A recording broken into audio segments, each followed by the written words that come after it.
ಮೊನ್ನೆ ಬೆಳಗಾವಿಯಲ್ಲಿ ನಡೆದಂಥ ಒಂದು ದುರ್ಘಟನೆ ಆವತ್ತು ಲಜ್ಜೆಗೆಟ್ಟ ಕಾಂಗ್ರೆಸ್ ಸರ್ಕಾರದ ಕೆಲವು ಅಧಿಕಾರಿಗಳು ನಮ್ಮ 2A ಮೀಸಲಾತಿಗೋಸ್ಕರ ನಾವು ಬೆಳಗಾವಿಯಲ್ಲಿ ಪ್ರತಿಭಟನೆ ಹಮ್ಮಿಕೊಂಡಿದ್ದೆವು. ಆ ದಿವಸ ಕೆಲವು ನಮ್ಮ ಲಿಂಗಾಯತ ಪಂಚಮಸಾಲಿ ಜನರ ಮೇಲೆ ಲಾಠಿ ಪ್ರವಾಹ ಆಯಿತು, ರಕ್ತ ಗಾಯಗಳಾದವು. ಇದಕ್ಕೆಲ್ಲ ಹೊಣೆ ಸೀದಾ ಕಾಂಗ್ರೆಸ್ ಸರ್ಕಾರ ಮತ್ತು ಆಗಿನ ಪೊಲೀಸ್ ಅಧಿಕಾರಿಗಳು. ಅದಕ್ಕೋಸ್ಕರ ಇದು ಕ್ರಮ ಕೈಗೊಳ್ಳಬೇಕು ಮತ್ತು ನಮಗೆ 2A ಮೀಸಲಾತಿ ಸಿಕ್ಕು ನಮ್ಮ ಪಂಚಮಸಾಲಿ ಲಿಂಗಾಯತ ನ್ಯಾಯ ಸಿಗಬೇಕೆಂದು ನಮ್ಮ ಹೋರಾಟ. ಜೈ ಪಂಚಮಸಾಲಿ, ಜೈ ಪಂಚಮಸಾಲಿ, ಜೈ ಪಂಚಮಸಾಲಿ, ಜೈ ಪಂಚಮಸಾಲಿ.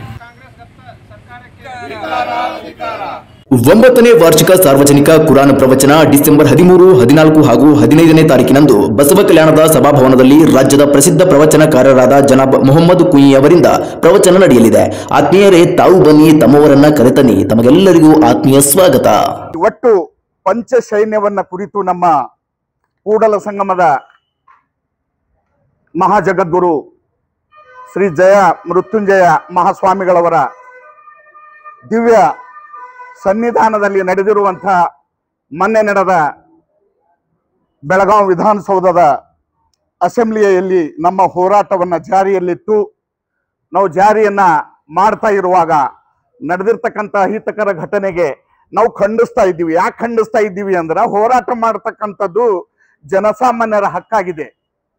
ಯಾವ ರೀತಿ ಹೋರಾಟವನ್ನು ಮಾಡಬೇಕು, ನಾಡಿನ ಜನತೆಗೆ, ನಾಡಿನ ಒಂದು ಸುವ್ಯವಸ್ಥೆಗಾಗಿ ನೀವೆಲ್ಲರೂ ಕೂಡಿಕೊಂಡು ಜೀವನವನ್ನ ಮಾಡೋ ಸಲುವಾಗಿ ನಡಿಬೇಕಾಗಿದೆ ಅನ್ನತಕ್ಕಂಥ ನೀತಿಯನ್ನು ಇಟ್ಟುಕೊಂಡು ಈ ನಮ್ಮ ಪಂಚಮಸಾಲಿ ದೀಕ್ಷ ಚೀಲುವಂತ ಲಿಂಗಾಯತ ಆದಿ ಗೌಡ ಲಿಂಗಾಯತ ಎಲ್ಲರ ಪರವಾಗಿ ನಾನು ತಾಲೂಕಾ ಪಂಚ ಸೈನ್ಯದ ಅಧ್ಯಕ್ಷನಾಗಿ ತಮಗೆ ಒಂದೆರಡು ಮಾತುಗಳನ್ನು ಹೇಳಕ್ಕೆ ಇಷ್ಟಪಡ್ತಾ ಇದ್ದೀನಿ.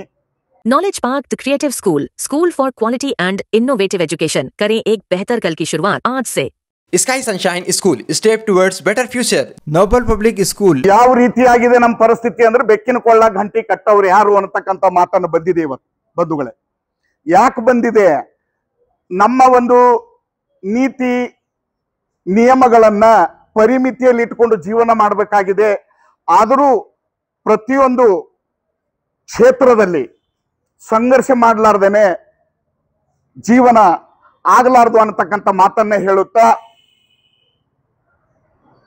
ಈ ಘಟನೆಗೆ ನಾವು ಖಂಡಿಸಬೇಕು. ಯಾಕು ಅನ್ನತಕ್ಕಂಥ ನಾವು ಮಾಡ್ತಾ ಇದ್ದೀವಿ 2A ಸಲುವಾಗಿ, ನಮ್ಮ ಮುಂದಿನ ಒಂದು ಪೀಳಿಗೆಗೆ, ನಮ್ಮ ಮುಂದಿನ ಒಂದು ವಂಶದ ಉದ್ಧಾರ, ಮಕ್ಕಳು ಮೊಮ್ಮಕ್ಕಳ ಜೀವನ ಒಳ್ಳೆಯದಾಗಬೇಕು ಅನ್ನತಕ್ಕಂಥ ಸಂಕಲ್ಪವನ್ನು ಇಟ್ಕೊಂಡು ನಾವೇನಪ್ಪ ಅಂದ್ರೆ ಈ ಹೋರಾಟವನ್ನ ಪ್ರಾರಂಭ ಮಾಡಿದ್ದೀವಿ.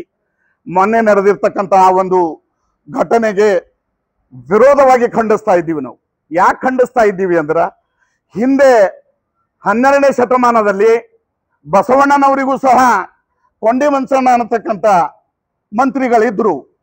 ಅವರು ಮಾಡಿರ್ತಕ್ಕಂಥ ಹುನ್ನಾರ ಈಗಿನ ಈಗಾದರೂ ನಮ್ಮ ಮೊನ್ನೆ ವಿಧಾನಸೌಧದ ಎದುರುಗಡೆ ಆಯಿತು.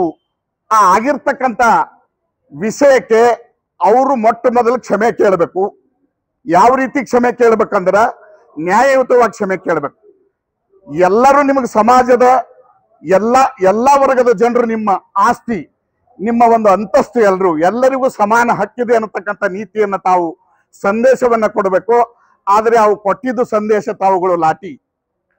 ನಮ್ಮ ಒಂದು ಸಮುದಾಯದ ಒಂದು ಹೋರಾಟಗಾರರಿಗೇನಪ್ಪ ಅಂದ್ರೆ ರಕ್ತ ಕ್ರಾಂತಿ, ಯಾವ ರೀತಿಯನ್ನ ಹೋರಾಟ ಮಾಡಬೇಕು ಅನ್ನತಕ್ಕಂಥ ಉದ್ದೇಶವನ್ನು ಇಟ್ಕೊಂಡು ನಾವು ಇಲ್ಲಿಗೆ ಬರಲಿಲ್ಲ. ಆದರೂ ಒಳ್ಳೆಯ ಉದ್ದೇಶದೊಂದಿಗೆ ನಮ್ದು ಒಂದು ಆಶೆ ಐತಿ, ನಮ್ಮ ಮುಂದಿನ ಪೀಳಿಗೆಗೆ ಒಳ್ಳೆಯದನ್ನಾಗಬೇಕು. ಯಾರು ತಪ್ಪು ಮಾಡಿದಾರ ಅವ್ರು ಕ್ಷಮೆ ಕೇಳಬೇಕು. ಕ್ಷಮೆ ಕೇಳವರು ಅವರು ವೃತ್ತಿಗವರು ರಾಜೀನಾಮೆಯನ್ನು ಕೊಡಬೇಕು. ಕೊಡದೇ ಇದ್ರ ಅದು ಏನಾಗುತ್ತೋ ಅನ್ನತಕ್ಕಂಥ ಮಾತನ್ನು ನಿಮ್ಮ ಎದುರಿಗೆ ನಾವು ಹೇಳಕ್ ಇಷ್ಟಪಡ್ತಾ ಇದ್ದೀವಿ. ಆದರೂ ಸೂಕ್ಷ್ಮವಾಗಿ ತಿಳ್ಕೊಂಡು, ತಾಯಿ ಮಾತ ಮಕ್ಕಳಿಗೆ ಗೊತ್ತಾ, ಮಗುವಿನ ಮಾತ ತಾಯಿಗೆ ಗೊತ್ತಾ ಅನ್ನತಕ್ಕಂಥ ಮಾತನ್ನು ಇಟ್ಕೊಂಡು ನಾವು ನೀವು ನಡಿಬೇಕಾಗಿದೆ ಬಂಧುಗಳೇ. ಯಾವ ರೀತಿ ನಡಿಬೇಕಾಗಿದೆ ಅಂದ್ರೆ, ಹಿಂದೆ ಬಸವಣ್ಣರು ಒಂದು ಮಾತು ಹೇಳಿದ್ದಾರ, ಸಿರಿಯನಿತ್ತಡೆ ಒಲ್ಲೆ, ಕರಿಯನಿತ್ತಡೆ ಒಲ್ಲೆ, ಹಿರಿದಪ್ಪ ರಾಜ್ಯವನ್ನಿತ್ತಡೆ ಒಲ್ಲೆ.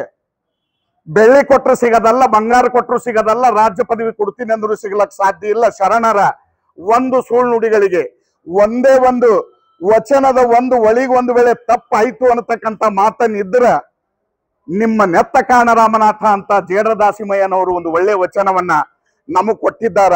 ಬಂಗಾರ ಕೊಟ್ಟರು ಸಿಗದಲ್ಲ, ಬೆಳ್ಳಿ ಕೊಟ್ಟರು ಸಿಗದಲ್ಲ, ರಾಜ್ಯ ಪದವಿ ಕೊಡ್ತೀನಿ ಅಂದ್ರೂ ಸಿಗ್ಲಕ್ ಸಾಧ್ಯ ಇಲ್ಲ. ಇಂಥ ಸಿಗಲಾರ್ದಂತ ಸಮಯದೊಳಗ ಯಾರ್ದವರ ಹಕ್ಕಿಗಾಗಿ ನಾವು ಒಂದು ಸಮಸ್ಯೆಯನ್ನ, ಸಾಮಾಜಿಕ ಸಮಸ್ಯೆಯನ್ನು ಇಟ್ಕೊಂಡು ಬಂದಿದ್ದೀವಿ. ಅದಕ್ಕೊಂದು ಒಳ್ಳೆ ನ್ಯಾಯಯುತವಾಗಿ ನಮಗೇನ ಸ್ಪಂದಿಸ್ತಾರೆ ಅನ್ನತಕ್ಕಂಥ ನೀತಿಯನ್ನಿಟ್ಟು ನಾವು ಮೆಮೊರಾಂಡಮ್ ಕೊಡ್ಲಕ್ ಬಂದಿದ್ದೀವಿ. ತಹಸೀಲ್ದಾರ್ ಅವ್ರ ಹತ್ರ ಮೆಮೊರಾಂಡಮ್ ಕೊಟ್ಟಿದ್ದೀವಿ. ನಮ್ಮ ಎಲ್ಲ ಸಮುದಾಯದ ಒಂದು ಒಳ್ಳೆಯ ಉದ್ದೇಶವನ್ನು ಇಟ್ಕೊಂಡು ಒಂದೆರಡು ಮಾತುಗಳನ್ನ ಆಡ್ಬೇಕು ಅನ್ನತಕ್ಕಂಥ ಮಾತನ್ನ ಇಟ್ಕೊಂಡು ಮಾತಾಡ್ತಾ ಇದ್ದೀವಿ. ಯಾರು ತಪ್ಪು ಮಾಡಿದ್ದಾರೆ ಅವ್ರು ಕ್ಷಮೆ ಕೇಳ್ಬೇಕು, ಕ್ಷಮೆ ನ್ಯಾಯಯುತವಾಗಿ ಕ್ಷಮೆ ಕೇಳ್ಬೇಕು. ಕ್ಷಮೆ ಕೇಳ್ತೀರಾ ಅನ್ನತಕ್ಕಂಥ ಮಾತನ್ನ ಸೂಕ್ಷ್ಮವಾಗಿ ಹೇಳುತ್ತಾ, ಜೈ ದೀಕ್ಷ ಪಂಚಮಶಾಲಿಗೆ ಜಯವಾಗಲಿ, ಜೈ ದೀಕ್ಷ ಚೀಲವಂತ ಪಂಚಮಶಾಲಿಗೆ, ಜೈ ದೀಕ್ಷ ಲಿಂಗಾಯತ ಆದಿ ಲಿಂಗಾಯತ ಪಂಚಮಶಾಲಿಗಳಿಗೆ, ಜೈ ಗೌಡ ಲಿಂಗಾಯತ ಪಂಚಮಶಾಲಿ ಲಿಂಗಾಯತರಿಗೆ. ಓಕೆ, ಧನ್ಯವಾದಗಳು.